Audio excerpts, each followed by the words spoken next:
Whoa, whoa, whoa, stop packing your bags. If you're moving to North Carolina, you're going to want to see these 5 things that really suck about North Carolina.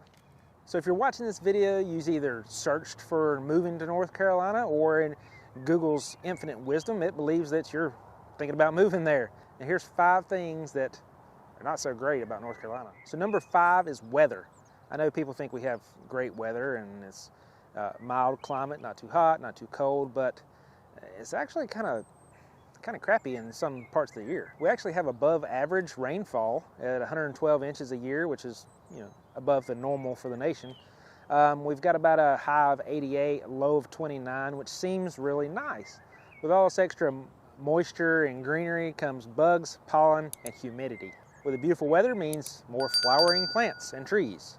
And certain parts of the year, you can go and wash your car in evening times, and when you get up in the mornings, it'll have a nice layer of yellow pollen across it. If you come from states with a low pollen count or something you just maybe aren't used to, our allergy season can sometimes hit you like a ton of bricks. I've had clients move here before from Arizona, where it's dry weather and not as humid, and they move here, stay here a year, and they actually move back. The humidity and the allergens just killed them. End up selling their house for them, so it worked out for me, but unfortunately they couldn't stay here. It just didn't cooperate with their system. On the other hand, depending on where you come from, if you've already got bad allergies, moving to a more humid climate could actually help you. Now, I've had another client that he also came from Arizona, and he's moved here, been fine. We used to work together before I became in real estate, and now he buys investment properties with me. So it's worked out fine for him. He loves it here compared to the 110 degree heat in Arizona. Now, number 4 on our list is North Carolina, to some, is considered a little boring. I've had some people from New York, which is used to the big city life and everything being within walking distance, and they actually get here and they're like, where's the rest of the city? And I was like, this is it. So some things in North Carolina, if you're used to being with walking distance to museums and eating and living and working and all in the same space, North Carolina is probably going to be hard to do. Most everything we go to is driving distance. I joke with a lot of people that it's not really a joke. People that come and talk to me, they're like, well, how far is it from this? How close are you to this? It seems like I'm always 30 minutes from everywhere. I'm 30 minutes to Winston, 30 minutes to Greensboro, maybe 40 down to Charlotte, 45. So roughly, I average it out, it's like 30 minutes to everywhere, it seems like. And if you read online, Google online, things that suck about North Carolina, that's one of the top things that comes up in the forums is there just isn't a lot to do, and it just compared to where you're used to living, I guess. So number 3 is our wildlife. We have a lot of wildlife in North Carolina. If you're like me, you like being outdoors and seeing the wildlife and different things like that. But you do have to watch out. Deer season, around October, or end of October to beginning of January, basically, is the deer's, it's their Valentine's. They're going out trying to find Mr. and Mrs. Right. And sometimes they end up finding the side of your car or the front of your car. A lot of times if you're driving at night, or maybe you work a third shift or something, you want to watch out for that. Especially on roads like ours where the trees may be a little closer to the road.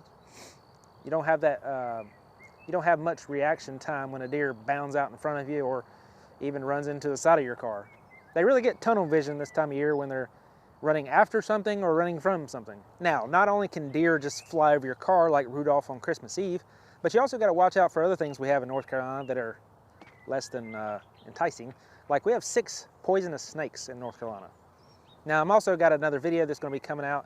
Hopefully I'll link it here or at the end of this video in the future that shows about 10 different reasons why North Carolina could kill you. Stay tuned for that fun little video.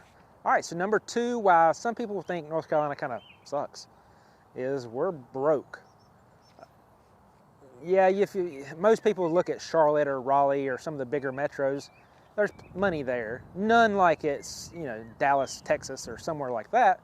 But as a state overall, yeah, we have a lower cost of living, which is great if you're still working from the same company in a different state. But if you're working here and you're on minimum wage, it's still going to be tough. We have a lot of little towns that are just kind of, you pass through and you don't think twice about them. they don't have any infrastructure, or they don't have any much of a job market. I've had plenty of clients that are looking at different cities all around that I may or may not know much about or have heard of, and a lot of them I reply with, yeah, I've passed through it. And that's about all there is to it, is you pass through it. You're generally only going to stop if you need gas to use the bathroom, or just want something to eat.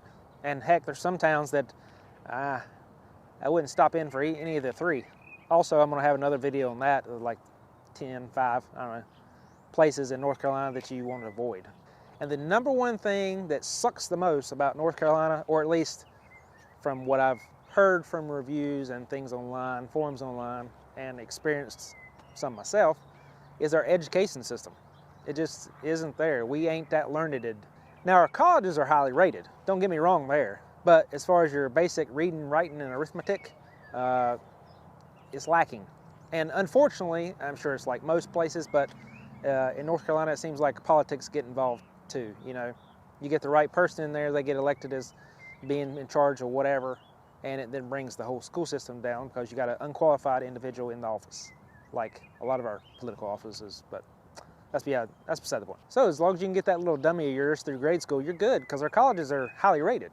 Now, I've left a link down in the description of how our schools are rated. I think we come in around 30th in the nation overall, which, ain't terrible, but we could be smarter. Now, I've left it down there. You can do your own research. Again, I went to these grade schools, so I'm not smart enough to interpret the data to tell you about them. But you can look at it for yourself and decide if it's right for you and your family. While you're looking down there, make sure you look at that comments section. Leave a comment below why you like or dislike North Carolina. Let others know how you feel about it and help them make the right choice. So these were my top 5 reasons why North Carolina is okay.